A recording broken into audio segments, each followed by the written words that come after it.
Hoje nós vamos conversar sobre um tema que é literalmente o alicerce de tudo em computação: lógica de programação.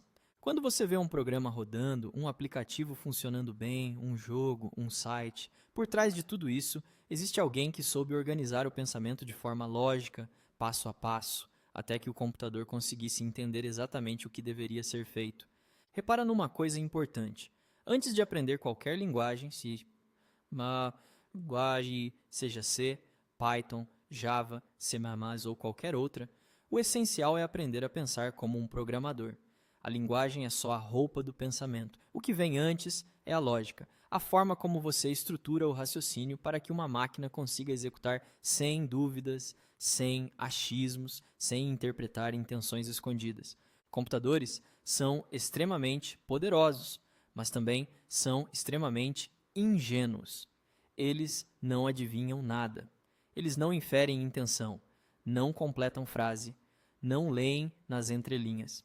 Se a instrução não estiver clara, formal, completa, o resultado sai errado ou nem sai.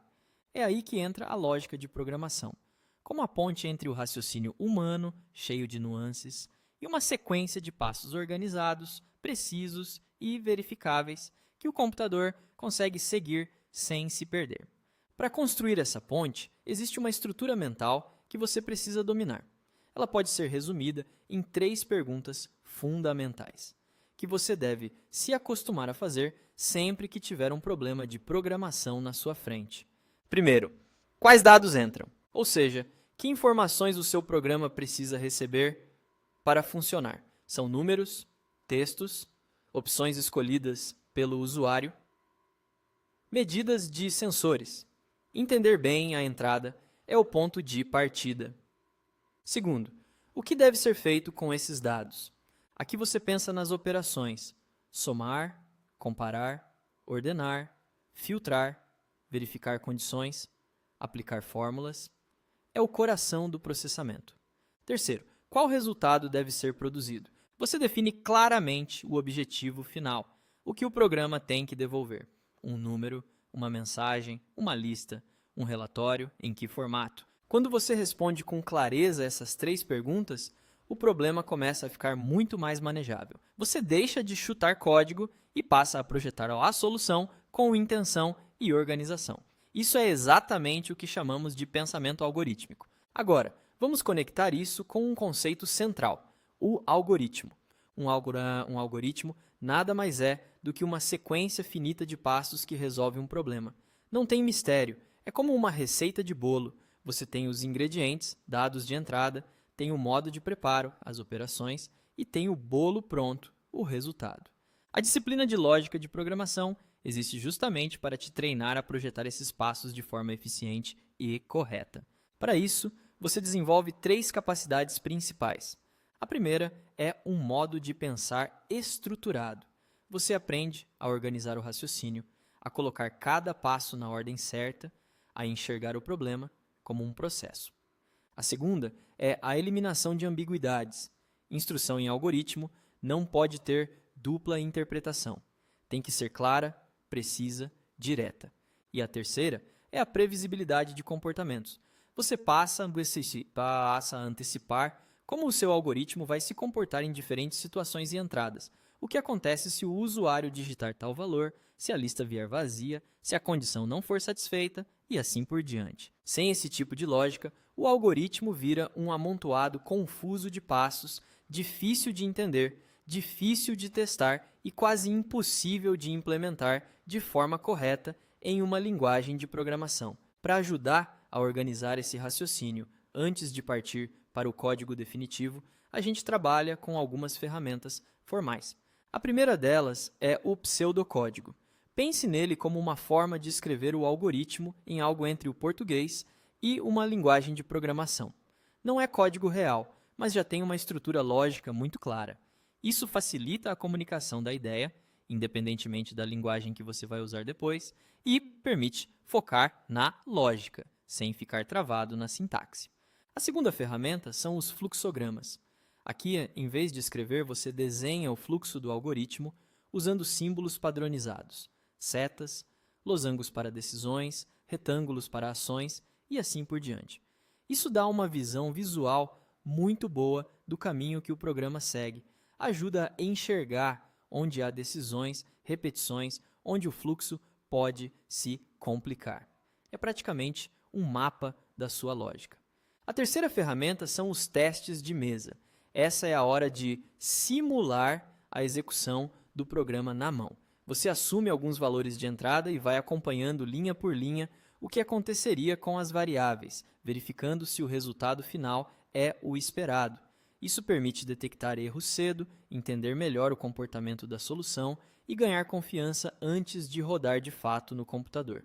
Tudo isso fortalece o chamado pensamento algorítmico, que não é útil só para quem está começando. Programadores experientes usam essa forma de pensar o tempo inteiro. Esse pensamento envolve, por exemplo, a decomposição de problemas. Em vez de encarar um grande desafio de uma vez, você o divide em partes menores, mais simples de resolver. Inclui também a identificação de padrões. Perceber que problemas aparentemente diferentes compartilham uma mesma estrutura de solução. Tem a abstração. Focar no que é essencial naquele momento, deixando de lado detalhes que só vão atrapalhar sua visão geral. Você ainda trabalha com regras de decisão, definindo claramente em que condições o programa segue por um caminho ou por outro, com repetição e controle, por meio de estruturas iterativas e com previsão de erros, pensando antecipadamente em situações excepcionais e como tratá-las. Com essa base conceitual bem construída, fica muito mais natural avançar para tópicos mais sofisticados. Aí entram estruturas como vetores e matrizes, que permitem armazenar coleções de elementos de forma organizada, registros que agrupam dados diferentes, mas relacionados, como os campos de um cadastro. Funções recursivas, em que uma função chama a si mesma para resolver problemas que podem ser quebrados em versões menores de si, e algoritmos de busca, que são técnicas eficientes para localizar um elemento específico dentro de uma estrutura de dados. Note que tudo isso depende daquela forma de pensar que você começou a treinar lá atrás com as 3 perguntas básicas e com os primeiros algoritmos simples. Quando essa base de lógica está sólida, algo muito interessante acontece. A linguagem de programação para de ser um obstáculo. Em vez de ficar travado em onde vai ponto e vírgula ou como é mesmo a sintaxe do if aqui, você passa a enxergar a linguagem apenas como um meio de expressar uma lógica que você já sabe construir. Você aprende a diferenciar bem as estruturas. Entende o que é uma sequência de instruções simples, o que é uma estrutura condicional, em que o fluxo depende de uma condição, e o que são as estruturas de repetição, que executam um bloco várias vezes. Passa também a compreender os fundamentos de dados, variáveis, constantes, tipos numéricos, textos, booleanos. Depois vem a modularização. Você enxerga funções como blocos de código reutilizáveis que encapsulam uma tarefa específica. E com o tempo, avança para estruturas de dados mais robustas, como registros, vetores e muito mais. Um ponto muito legal é que, apesar de ser uma disciplina da computação, a lógica de programação desenvolve competências que servem para qualquer área. Você treina a resolução estruturada de problemas, aprende a abordar situações de forma organizada e sistemática, desenvolve análise crítica, avaliando cenários com mais rigor e menos impulso, melhora a tomada de decisão, porque passa a escolher caminhos com base em critérios claros e não apenas em intuição. Aprende a lidar com organização complexa, gerenciando processos com várias etapas e dependências. E fortalece o pensamento sistemático, aquele raciocínio analítico e estruturado que é útil em pesquisa científica, negócios, engenharia e em muitas situações do dia a dia. Tudo isso se encaixa numa espécie de hierarquia da computação, que você pode guardar assim. Primeiro vem a lógica, depois o algoritmo. E, por fim, o programa. Sem lógica, não há algoritmo. Sem algoritmo, não há programa. A lógica é o alicerce conceitual. O algoritmo é a forma estruturada da solução. E o programa é essa solução escrita numa linguagem específica, pronta para ser executada por uma máquina.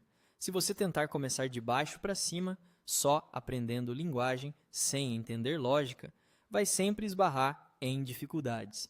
É por isso que a lógica de programação é tão essencial.